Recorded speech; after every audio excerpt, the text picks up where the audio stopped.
자, 오늘 말씀 듣도록 하겠습니다. 오늘은 요한일서 5번째 시간이고요. 요한일서 2장 12절부터 17절까지 말씀 같이 읽도록 할게요. 요한일서 2장 12절에서 17절까지입니다.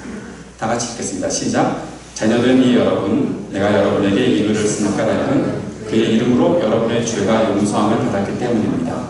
아버지 되니 여러분, 내가 여러분에게 이 글을 쓰는 까닭은 여러분이 태초부터 계신 분을 알고 있기 때문입니다. 젊은이 여러분, 내가 여러분에게 이 글을 쓰는 까닭은 여러분이 이미 악한 자를 이겼기 때문입니다. 어린이 여러분, 내가 여러분에게 이 글을 쓰는 까닭은 여러분이 이미 하늘 아버지를 알고 있기 때문입니다. 아버지 되니 여러분, 내가 여러분에게 이 글을 쓰는 까닭은 여러분이 태초부터 계신 분을 알고 있기 때문입니다. 젊은이 여러분, 내가 여러분의 이 글을 쓰는 까닭은 여러분이 강하고 하나님의 말씀이 여러분 속에 있어서 여러분이 그 악한 자를 이겼기 때문입니다. 여러분은 세상이나 세상에 있는 것들을 사랑하지 마십시오. 누가 세상을 사랑하면 그 사람 속에는 하늘 아버지에 대한 사랑이 없습니다.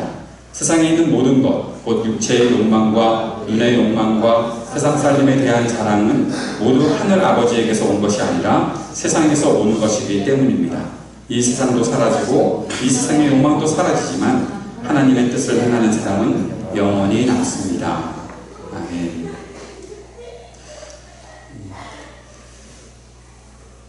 오늘 말씀으로 곧장 들어갈게요. 복습은 나중에 합시다. 오늘은 조금 빨리 진행하도록 하겠습니다. 오늘 말씀에 보면 세 부류의 사람들에 대해서 말씀하고 있는 것이 나오죠. 하나는 자녀들, 두 번째는 아버지들, 세 번째는 젊은이들, 그렇게 이야기하고 있는 말씀이 나타나 있습니다. 자녀들 또는 어린이들이라고 번역을 했는데 이것에 대한 대상이 누구일까? 정말 나이가 어릴까? 사도 요한은 일부러 나이 어린 사람들, 아버지들, 청년들 이렇게 모아놓고 우리 교회 같잖아요. 우리 교회 우리 자녀들, 주일학교 어린이들 있고 청년들 있고 부모 된 사람들이 있고, 그래서 사도 요한이 우리 교회를 이미 알고 이렇게 말을 했었을까? 그런 생각도 해보지만 자세히 살펴보면 여기 나와 있는 이 세 호칭은 각각의 뜻이 조금 다르긴 하고 대상도 달라 보이긴 하더라도 정확하게 나이를 구별했거나 어떠한 영적 성숙도를 구별했거나 하는 그런 것은 아니다라는 사실을 볼 수가 있습니다. 자녀들, 어린이들이라고 표현을 했는데 이것은 사도 요한이 전체 회중들을 향해서 말할 때 자주 쓰는 호칭입니다. 자녀들아, 자녀들아. 사도 요한은 지금 나이가 굉장히 많은 것으로 보여지거든요. 사도 요한이 이 서신서를 쓴 것이 AD 거의 90년대, 80년대 후반 내지는 90년대에 썼기 때문에 사도 요한의 나이 자체가 굉장히 많이 들었고, 그때 이제 사람들을 다 부를 때마다 자녀들아 라고 불렀는데, 세번역 성경에서 왜 어린이까지 이렇게 갖다가 썼는지는 뭐 어떤 의도가 다 뜻이 있겠죠. 다 계획이 있고. 그런데 그렇다고 해서 어린이들만을 지칭하는 것은 아니겠다. 우리 모든 회중들을 가리키는 그런 말이다 생각을 하게 됩니다. 두 번째, 아버지들이라고 말을 하고 있는데 그대로 나이가 좀 많이 든 사람들, 여성분들 너무 그렇게 막 뭐라고 할까, 소외감 느끼거나 그러지 않으셨으면 좋겠어요. 나이가 좀 들은 어른들을 향해서 아비들아 라고 그렇게 말하고 있는 것이지 어머니들을 일부러 뺀 것은 아니다라는 생각을 하고 있습니다. 그리고 또한 교회 공동체 내에서 어느 정도의 리더의 역할을 하고 있는 사람들, 리더십들을 향해서 하는 내용이다라고 볼 수가 있겠고요. 젊은이들이라고 했을 때는 다음 세대, 청년들을 말하기도 하고 다음 세대를 이야기하는 것이기 때문에 우리 어린이들도 다 똑같이 속해 있는 그런 호칭이 아닐까. 그래서 이렇게 세 부분으로 나누어 가면서 어떠한 영적 성숙도나 나이가 아닌 어떠한 측면을 조금 더 우리들에게 강조하고 싶은 그런 마음으로 사도 요한이 이 말씀을 주고 있다는 것을 우리가 보았으면 좋겠습니다. 첫 번째로 자녀들에 대한 권면이 무엇인가. 자녀들아, 우리 모든 회중들을 향해서 하나님 아버지의 그런 마음을 가지고 전달하는 내용이 무엇인가 보면, 죄 용서를 받았다는 것, 하나님 아버지를 안다는 것, 이것을 굉장히 강조하고 있는 것을 보게 됩니다. 죄 용서를 받았다, 하나님 아버지를 안다 라는 것이 무엇인가 하면 거기에는 하나님 아버지와 자녀, 아버지와 자녀들의 관계가 있다는 것을 말해주고 있습니다. 잘 우리가 생각해야 되겠는데, 아버지 하나님과 내가 아버지와 자녀로서의 관계를 갖기 위해서 하나님이시기 때문에 필요한 것이 있습니다. 무엇인가 하면 우리의 죄가 용서되어야 하나님 아버지와 관계를 가질 수 있다는 겁니다.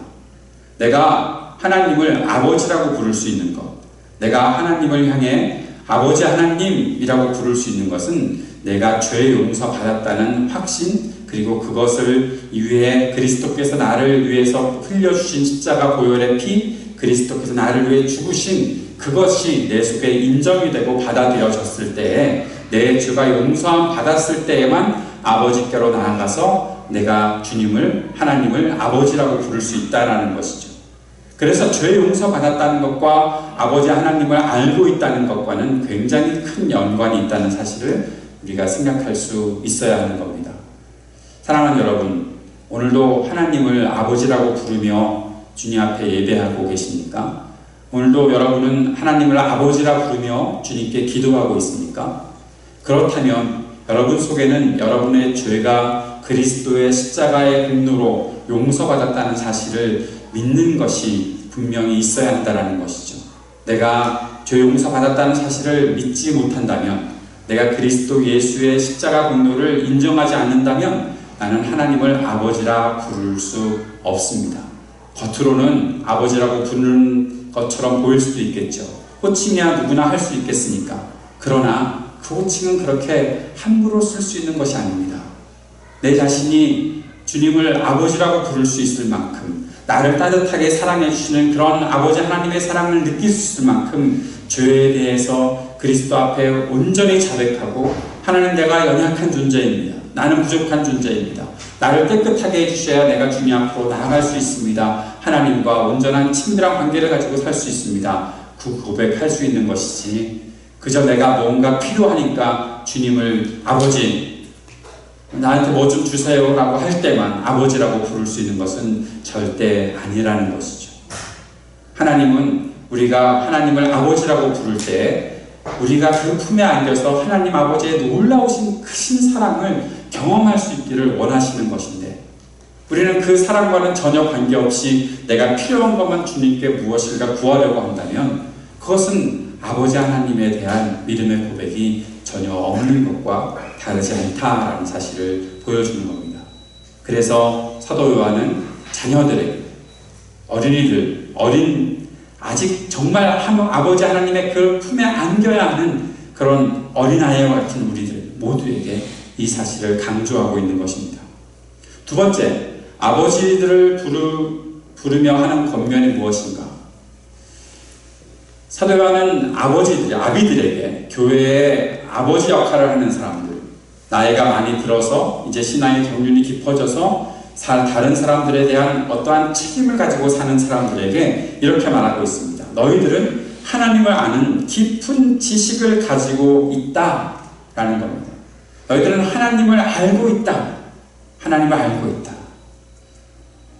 아버지 된 분들, 교회를 이끌어가는 분들, 또 각 가족들을 책임지고 자녀들을 양육하고 있는 분들, 하나님을 알고 있는 것에 대해서 확신을 가지고 있습니까?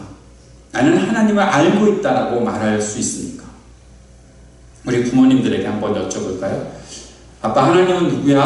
라고 여러분의 아이들이 물어본다면, 하나님은 어디 있어? 하나님은 어떻게 생겼어? 하나님 뭘 하셨어? 하나님 어떤 분이야? 라고 여러분에게 질문한다면, 하나님을 믿는 가정에서는 분명히 아버지께 그런 질문을 하게 되어 있거든요. 아빠 부르면서 말이죠. 그럼 여러분 대답해 주실 수 있는 것이 무엇이 있습니까? 대답은 해주십니까? 엄마한테 물어봐. 혹시 그러진 않으십니까? 야, 교회 가서 목사님한테 물어봐. 혹시 그러진 않으십니까? 그러지 않게 되기를 바랍니다. 여러분의 아이들이 아빠에게 물어보았을 때, 하나님은 이런 분이셔. 내가 알고 있는 하나님은 이런 분이셔. 내가 경험한 하나님은 이런 분이셔. 내가 오늘 말씀을 읽었는데 하나님이 이렇게 말씀하셨어. 하나님이 이런 분이신 것 같아. 내가 그렇게 믿고 하나님을 따르고 있어. 그렇게 고백하고 가르쳐 줄 수 있다면 얼마나 좋을까요? 저는 우리 교회에 있는 모든 아버지들이, 또 우리 청년들이 나중에 결혼해서 아이를 낳았을 때 여러분의 자녀들이 여러분들에게 하나님 어떤 분이셔? 라고 물어보았을 때 그렇게 가르쳐 줄 수 있는 그런 아버지들이 되었으면 좋겠습니다. 그런 남편 만나시기를 우리 자매들에게 축복합니다. 그런 남편, 그래서 아이 낳고 살 때 내 남편이 정말 아빠 역할을 이거 하나만큼은 잘한다 라고 할 수 있는 그런 일들이 있었으면 좋겠습니다.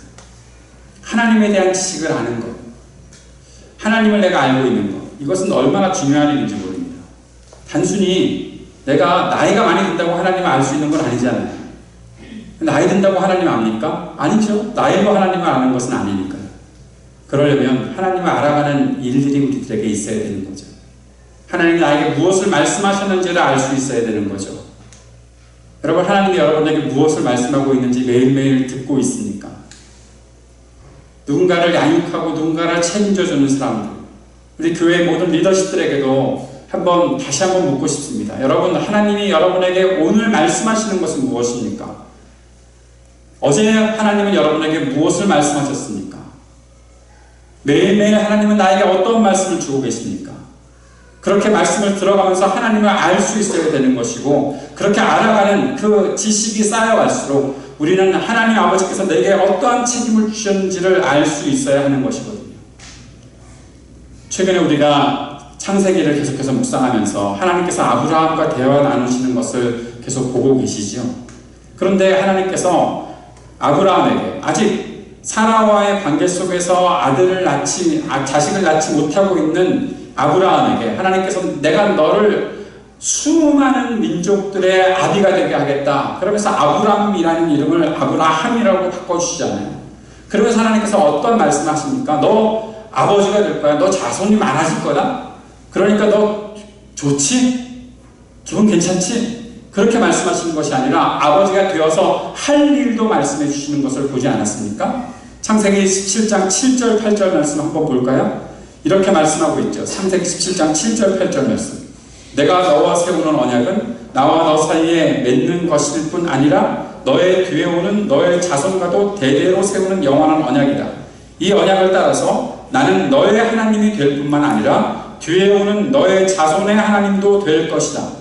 내가 지금 나그네로 사는 이 가나안 땅을 너와 내 뒤에 오는 자손에게 영원한 소유로 모두 주고 나는 그들의 하나님이 될 것이다.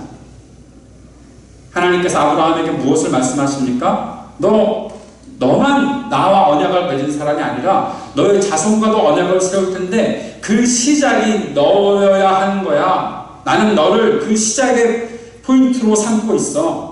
그럴 때 아브라함에게는 어떠한 마음이 들어옵니까? 앞으로 아들을 낳았을 때, 앞으로 자손들을 낳았을 때 아브라함은 무엇을 해줘야 되는 거죠? 전달해줘야 되는 거죠. 하나님이 나와 언약을 맺으셨다는 사실을 알려줘야 되는 거죠. 너희들이 섬기며 살아야 할 하나님이 어떤 분이신지를 가르쳐줘야 되는 거죠. 아브라함은 이삭에게도 가르쳐줘야 하는 것이고 이스마엘에게도 가르쳐줘야 되는 것이고 수많은 민족들이 계속해서 그 말씀을 받고 살아갈 수 있도록 가르쳐줘야 하는 것이죠. 그러려면 끊임없이 하나님의 말씀을 들어야 하는 것은 마땅한 일이고 그 말씀을 들을 때마다 큰 책임감을 가지고 살아야 하는 것이 아브라함의 삶이 되는 것이죠.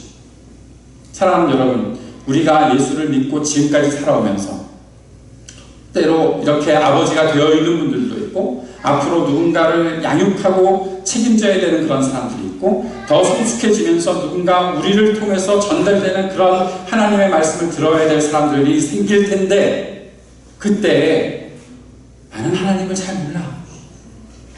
나는 하나님에 대해서 모르겠어. 그건 딴 데 가서 물어봐. 왜 자꾸 나한테 물어봐? 그렇게 돼서는 안 된다는 거죠. 아까 우리 형제 자매들이 또 목자로 세워지는데 물론 사람들을 여러 가지 섬김을 통해서 잘 대해주고 하는 것도 중요하지만 더 중요한 것이 있다면 나를 통해서 나의 믿음 생활을 통해서 다른 누군가가 하나님을 알 수 있도록 하나님을 경험할 수 있도록 그 일을 해주는 것이 우리 모두에게 필요한 일이라는 것이죠. 나는 목자로 안 살 거니까요. 나는 리더 안 할 거니까요. 제발 교회 다니면서 그 소리 좀 안 했으면 좋겠습니다. 누군가 여러분에게 영향을 받게 되어 있거든요. 누군가 여러분에게 말씀을 듣게 되어 있거든요. 누군가 여러분을 통해서 예수 그리스도를 알게 되어 있거든요. 그게 교회 다닌다고 다 되는 일은 아니잖아요. 무엇인가 특별한 프로젝트 안에 들어가 있다고 되는 것도 아니잖아요. 날마다 내가 하나님을 경험하고 하나님의 말씀을 듣고 살아가는 그 일을 통해서 내가 아비로서의 역할을 할 수 있는 것이지, 아무것도 들려오지 않았는데 내가 아무것도 믿지 못하고 있는데 누구한테 말씀을 전한다고요? 말도 안 되는 소리죠. 어린이들도 마찬가지죠. 주일학교에 섬기시는 우리 교사들도 마찬가지죠. 그냥 여러분이 엄마이고 아빠니까 주일학교에서 아이들을 그냥 가르치면 아이들이 다 믿음을 가지고 살아갈 수 있을까요? 아니요. 믿음은 여러분의 삶을 통해서 보여지는 거예요. 여러분이 믿지 못하고 여러분이 알지 못하면 그 하나님에 대해서 여러분이 확신이 없으면 전달되는 것은 아무 힘도 없어요. 그러면 이렇게 기도하겠죠. 하나님, 나는 아무것도 모르니까 제발 주님이 알아서 해주세요. 그거 제가 설교 때 마지막에 하는 기도입니다. 하나님, 혹시 오늘 나를 사용하지 않으시려면 하나님이 알아서 해주셔야 되는데요.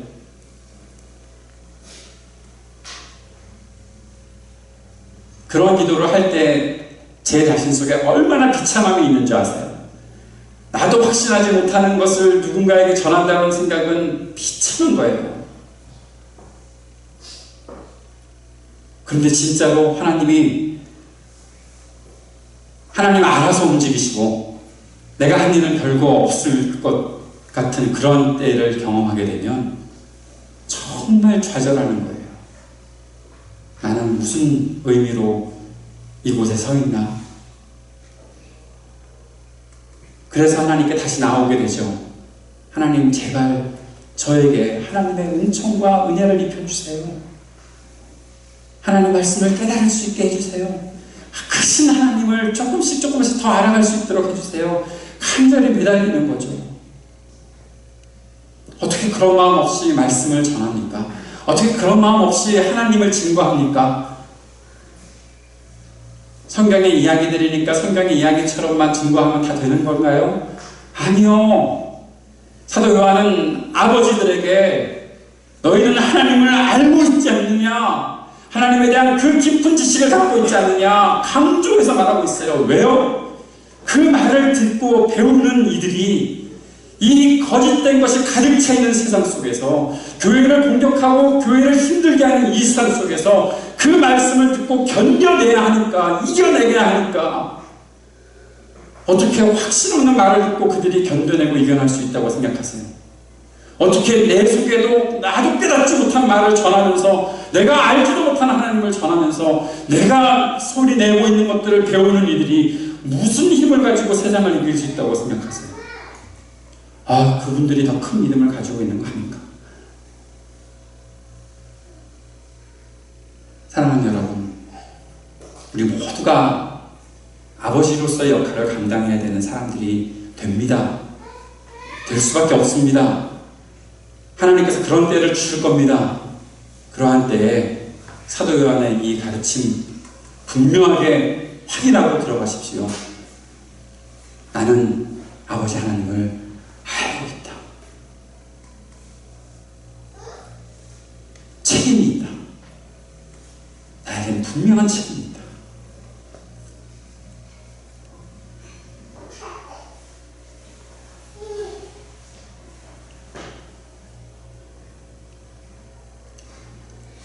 다음 세대를 향한 권면, 그것은 청년들을 향해서, 젊은이들을 향해서 그들에게 강력한 하나님의 말씀이 있다라는 것들을 강조하고 있습니다. 너희들이 이 땅의 세상을 이기며 살아가고 있는데 그 이김이 강력한 하나님의 말씀을 받았기 때문이다 라고 말해주고 있는 겁니다. 젊은 여러분, 여러분이 지금 체력이 좀 남아서 세상을 이길 수 있는 거 아닙니다. 여러분에게 뭔가 열정이 가득해서 세상을 이기며 살아갈 수 있는 거 아닙니다.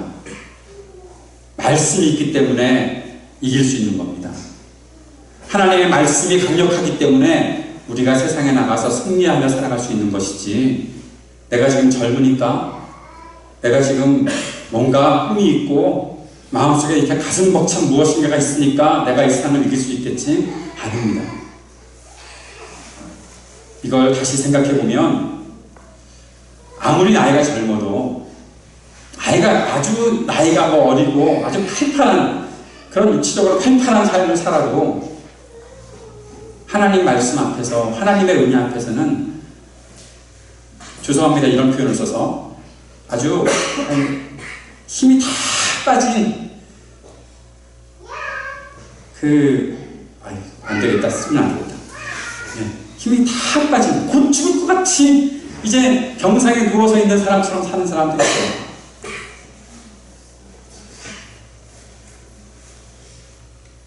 나이가 어리고 상관없어요.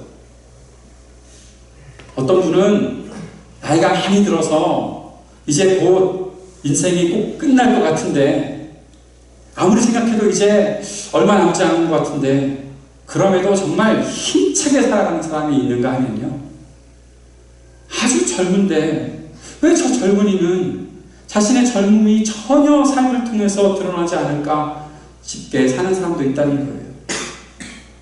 무엇이 그를 젊게 합니까? 하나님의 말씀이 그를 젊게 하는 거죠. 강하게 하는 거죠. 갈렙이 85세가 되어서 하나님께서 주신 말씀을 꼭 붙잡고 있어서 이렇게 얘기하잖아요. 내가 40년 전이나 지금이나 변함없는 그러한 마음을 가지고 있다. 그런 체력도 가지고 있다. 나에게 가장 어려운 산지를 달라. 정복해야 되는 땅 중에 가장 어려운 곳을 나에게 달라. 내가 가서 정복하겠다. 나이가 많이 들었다고 할 수 있는 것이 아니었거든요. 다른 사람들 그런 땅을 다 피해서 더 좋고 더 쉽게 얻을 수 있는 땅을 향해 나갔거든요. 다음 세대를 책임지고 살아야 한다고 가끔씩 생각이라도 하시는 우리 젊은이 여러분, 무엇으로 여러분이 책임지겠습니까? 여러분이 무엇으로 강해지겠습니까? 하나님 말씀으로 강해질 수 있다는 사실을 한순간도 잊지 마시길 바랍니다. 하나님 말씀이 여러분 속에 충만히 들어갈 때 여러분이 강해질 수 있는 겁니다. 그래야 세상을 이길 수 있는 겁니다. 세상에 대한 이야기를 해볼까요? 오늘 암송했던 말씀, 여러분 세상이나 세상에 있는 것들을 사랑하지 마십시오 라고 말하고 있어요. 세상은 우리가 이렇게 기대서 신뢰하고 살아갈 그런 세상을 말하는 것이 아니에요. 사도 요한은 세상에 대해서 하나님의 세상을 이처럼 사랑하사 독생자를 주셨으니라고 말하기도 했지만, 지금 이 부분에서 사도 요한이 말하고 있는 세상은 내가 마음이 끌려다니는 그런 세상, 내가 마음을 빼앗겨버리는 세상의 악으로 가득 차고 죄악의 어둠이 가득한 그곳이 나의 마음을 막 빼앗아버리는 그러한 곳을 향해 우리의 마음을 두지 말라고 말하고 있는 겁니다.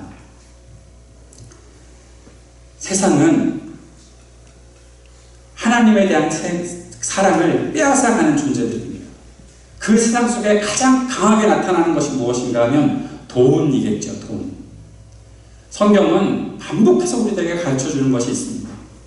돈과 하나님을 한꺼번에 사랑하지 못한다라는 거예요. 그러면 우리는 그런 생각들을 해보게 되죠. 돈이 그렇게 세? 하나님보다 세? 근데 우리의 마음을 확 빼앗아버리는 것이 돈이라니까요. 돈 버는 일이 생기면 여러분 여기 있겠습니까? 지금 돈 버는 일을 하러 가겠습니까? 고민할 것 같지 않으세요? 내가 하나님을 예배해야 되는데 돈 버는 일이 어디 있대?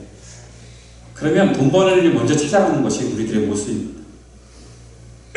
안 해도 되는데도 불구하고 돈 버는 일 있다 하면 그것을 먼저 찾아가는 것들이 우리의 모습이라는 것이죠.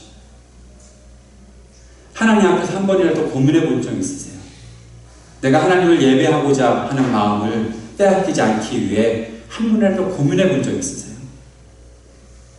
목사님, 그건 내 생활이잖아요. 내가 그 생활을 포기하면 먹고 살 게 없는데 어떡해요?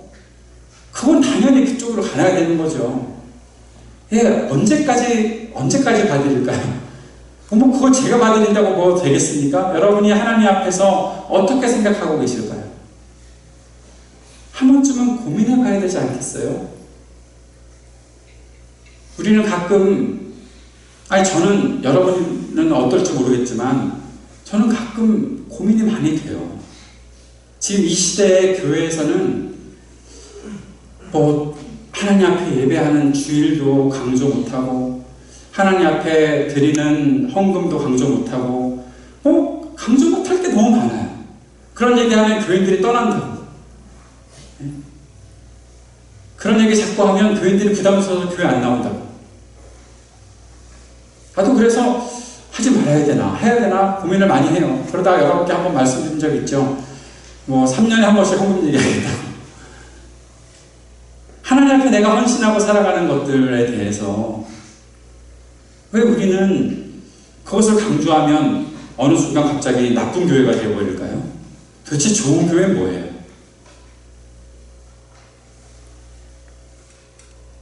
하나님 앞에 헌신하는 것이 꼭 돈입니까? 라고 여러분 질문할 수 있겠죠. 그럼 돈 아니면 뭔데요? 돈 아니면 뭘 하나님께 헌신할 텐데요? 우리는 정말 솔직해져야 되지 않을까요? 내가 돈을 더 사는 거잖아요. 하나님보다. 하나님이 나에게 어떤 분? 돈 주시는 분. 나를 좀 부유하게 해주시고 나를 풍요롭게 해주시는 분. 다 돈과 연결되어 있는 거잖아요. 내가 생활할 것들 하나님 믿는다고 하지만 내가 생활할 것에 대해서 돈으로 다 계산해 보잖아요. 하나님을 믿고 믿음으로 살아가면서 내가 헌신해야 되는 것에 대해서는 그렇게 헌신하지 않으면서 그냥 뭐든지 돈 되는 일이 은혜 되는 일이고, 뭐든지 돈이 나의 생활의 중심이 되고, 그렇게 살아가는 경우가 얼마나 많아요. 그러면서 세상을 사랑하지 않는다고요? 나는 세상을 사랑하지 않습니다. 나는 하나님을 더 많이 사랑합니다. 뭘로 증거할 텐데요?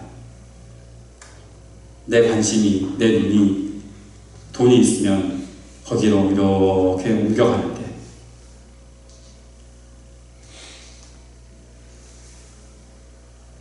16절에서 이렇게 말하고 있습니다. 세상에 있는 모든 것, 그것을 말하고 있죠. 곧 육체의 욕망과 눈의 욕망과 세상 살림에 대한 자랑.